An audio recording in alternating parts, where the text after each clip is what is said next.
আপনি যদি ইউটিউবে কন্টেন্ট তৈরি করেন বা মনিটাইজেশন পাওয়ার চেষ্টা করছেন, তাহলে এই ভিডিওটি আপনার জন্য খুবই জরুরি। 15 জুলাই 2025 ইউটিউব তাদের মনিটাইজেশন নীতিতে একটি বড় পরিবর্তন এনেছে। আগে যেই কন্টেন্টগুলোকে রেপিটিশাস কন্টেন্ট বলা হতো, এখন সেটাকে বলা হচ্ছে ইনঅথেন্টিক কন্টেন্ট।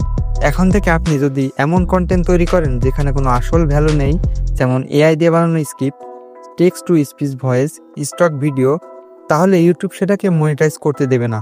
শুধু ভিডিও জোড়া লাগিয়ে কোনো ব্যাখ্যা ছাড়া কম্পাইলেশন বানিয়ে ইনকাম করা যাবে না।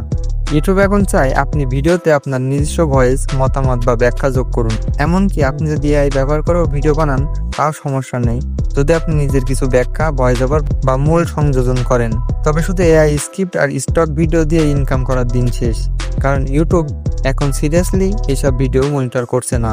এই আপডেটের ফলে কাদের সমস্যা হবে? যারা শুধু টেক্সট টু স্পিচ ব্যবহার করে, যারা কমেন্টারি ছাড়াই কম্পাইলেশন বানায় এবং যাদের ভিডিওতে কোনো পার্সোনালিটিস নেই। তাই আপনার কন্টেন্ট যদি আসলে মানসম্পন্ন এবং ইউনিক হয়, চিন্তার কিছু নেই। আপনি কি এআই দিয়ে ভিডিও বানান বা রিসোর্স কন্টেন্ট দেন? কমেন্টে লিখে যান, আমি পরের ভিডিওতে আপনার প্রশ্নের উত্তর দেব। চ্যানেল সাবস্ক্রাইব করুন এমন ইনফরমেটিভ কন্টেন্টের জন্য। ধন্যবাদ, দেখা হবে পরের ভিডিওতে।